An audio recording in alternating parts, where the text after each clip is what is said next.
میرے مولا حسین فرماتے ہیں مجھے وہ گھر اچھے لگتے ہیں جہاں رباب اور سکینہ نامی عورتیں ہوتی ہیں۔ اللہ اگر آپ کو بیٹیاں عطا فرمائے تو ایک بچی ہر گھر میں سکینہ ہو۔ جس گھر میں سکینہ ہوتی ہے وہاں خود بخود حسین ہوتے ہیں۔ جس گھر میں رباب ہوتی ہیں بڑا جگر ہے ان بیویوں کا، بڑا حوصلہ ہے جناب رباب اور رباب جیسی ماؤں کا۔ مگر عزاداروں، میں نے کل کی مجلس میں کہا تھا 9 مائیں ہیں جنہوں نے کربلا میں اپنے بچوں کے لاشیں دیکھے ہیں۔ ان 9 ماؤں میں ایک ماں جناب رباب ہے۔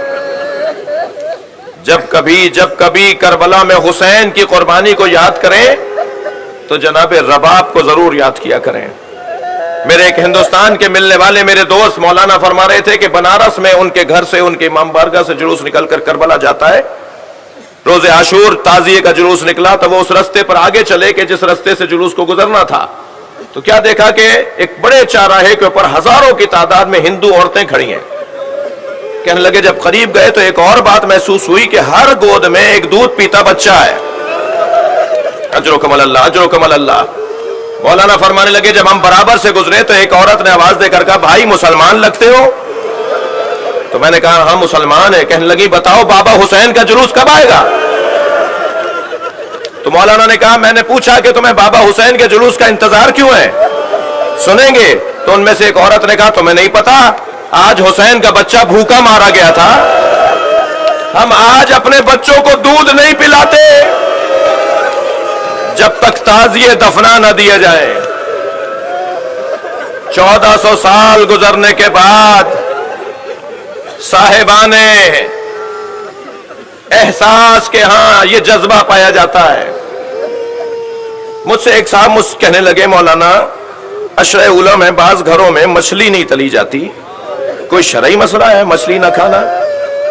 میں نے کہا بعض ہندوستانی خاندانوں میں کڑھائی نہیں چڑھتی، ہمارے ہاں کڑھائی نہیں چڑھتی، 10 دنوں میں محرم میں مچھلی نہیں تلی جاتی، شرعی طور پر تو کوئی حکم نہیں ہے۔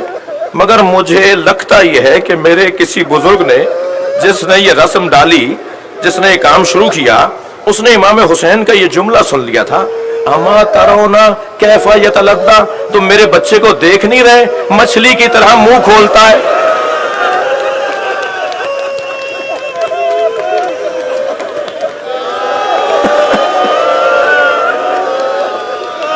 جب مچھلی مرنے لگتی ہے تو کبھی منہ کھولتی اور بند کرتی ہے۔ میرا یہ بچہ کچھ دیر میں مر جائے گا۔ اجرکم اللہ، آپ کی آوازیں بلند ہیں، اللہ آپ کو اس کا ثواب عطا فرمائے۔ بڑا جگر ہے جناب رباب کا۔ 2 کمائیاں تھیں جناب رباب کے پاس، ایک سکینہ، ایک علی اصغر۔ ایک کو اجلا سا کرتا پہنا کر امام حسین کی گود میں دے دیا، اور انیس لکھتے ہیں کہ جب حسین ابن علی نے اپنے بچے کو گود میں لیا تو بنا کر شکل مجاہد کی لے چلے شبیر، الٹ دیا علی اصغر کی آستینوں کو۔ اے میرے لال تم بھی تو مجاہد ہو۔ لے کے چلے میدان کربلا میں، دشمن کو خطاب کر کے فرمایا اگر تم مجھ پر رحم نہیں کر رہے، مجھے پانی نہیں دے رہے، تو اس بچے کو پانی پلا دو، اس نے کیا قصور کیا ہے؟ جب دیکھا کہ جواب نہیں آیا تو امام نے زمین پر لٹا دیا، 2 قدم پیچھے آ گئے، فرمایا تم میں سے کوئی آئے اور اسے پانی پلا دے۔ جب یہ بات بھی امام حسین کی نہیں سنی، امام نے اپنے بچے کو گود میں لیا اور میرے مولا نے فریادیں کرنا شروع کی۔ یہ وہی فریاد ہے کہ جب پلٹے ہیں تو جناب سکینہ سے کہا جب کوئی چاہنے والا ملے، جب وطن جاؤ جب کوئی چاہنے والا ملے تو انہیں کچھ باتوں میں سے ایک بات مولا نے جو فرمائی، یہ ضرور کہنا کہ اپنے مولا کو یاد کیا کرو جب پیاس لگے۔ جب تمہیں پیاس لگے تو اپنے مولا حسین کو یاد کیا کرو، اور یاد کیا کرو کہ تمہارا مولا کیسے پانی مانگ رہا تھا۔ اللہ اکبر۔ عزادارو، جب میرے مولا نے بچے کو آگے بڑھایا، یزیدی لشکر میں کوہرام بپا ہو گیا۔ آواز آئی پسر ساتھ کی، اے ہرملا حسین کے کلام کو قطع کر دے۔ سنیں گے عزادارو، حرملہ نے 3 پھلوں والا تیر جوڑا. اجرکم اللہ، اجرکم اللہ. مجھے 2 منزلیں نہیں ہیں. آج 6 محرم ہے، رونے کا دن ہے. 3 پھلوں والا تیر جوڑا. میں اس ظالم سے کہوں گا ایک معمولی تیر بھی اس بچے کو مار ڈالے گا. 3 پھلوں والا تیر چلا جس نے علی اصغر کا گلا کاٹا، حسین کا بازو کاٹا. میرے مولا کے بازو میں جا کر وہ لگا. میرے مولا نے علی اصغر کا خون اپنے چلوں میں لیا. زمین کی طرف دیکھا تو آواز آئی کبھی کوئی فصل نہیں اگے گی. آسمان کی طرف دیکھا میرے مولا نے، آواز آئی کوئی پانی نہیں برسے گا. مقتل کی روایتیں مختلف ہیں. ایک یہ کہتی ہے کہ حسین نے آسمان کی طرف خون پھینک دیا، اور دوسری روایت یہ کہتی ہے حسین نے اپنے چہرے پر خون مل لیا. جب سکینہ بی بی کے رونے پہ کٹا ہوا سر زندان میں آیا تھا نا، تو میری بی بی نے بابا سے یہی تو پوچھا تھا، بابا یہ آپ کے چہرے پہ کس کا خون ہے؟ اجرکم اللہ، اجرکم اللہ. ایک منزل اور لیں عزادارو. میرے مولا نے بچے کے لاشے کو اپنے ہاتھوں پر لیا. کربلا کی زمین پر گرمی شدید تھی، دھوپ میں تپش بہت تھی. مولا نے ابا کا دامن بچے کے لاشے پہ ڈالا ہوا تھا. بڑھ رہے ہیں خیمے کی طرف. عزادارو، لاشے حسین نے بہت اٹھائے، مگر یہ چھوٹا لاشا تھا جو حسین سے اٹھتا نہیں تھا. کبھی آگے جاتے تھے انا للہ، کبھی الٹے پیر واپس آتے تھے رضن بقضائہ و تسلیما لامرہ.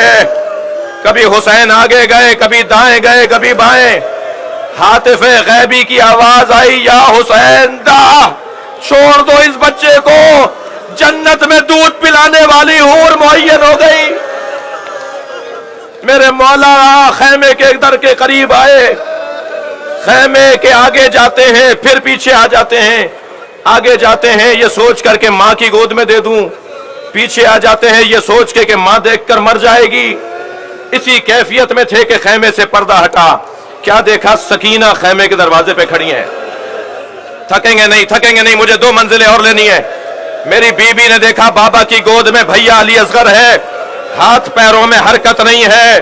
میرے بھائی نے پانی پی لیا، سو گیا میرا بھیا. آواز دے کر کہا، بابا میں بھی پیاسی ہوں، بابا مجھے بھی لے جائیے. حسین کیا جواب دے؟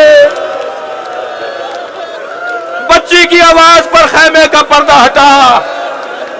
بچے کی ماں کھڑی نظر آئی. امام نے رباب کو دیکھ کر کہا، رباب بتاؤ میں کون ہوں؟ اپنی ہی زوجہ سے حسین سوال کر رہے ہیں. میری بی بی نے فرمایا، آپ میرے امام ہیں، آپ میرے مولا ہیں. جب حسین نے سن لیا کہ رباب کا عقیدہ وہی ہے، ابا کا دامن ہٹا دیا. ایک ماں نے خون میں لت پت بچہ دیکھا، ننھے ننھے لبوں پر لب رکھ دیے. آواز دے کر کہا، اے میرے لال، عرب تو اونٹنی کے بچے کو بھی نہر نہیں کرتا. یہ مارنے والے عرب نہیں تھے تو کون تھے؟ یا بنیا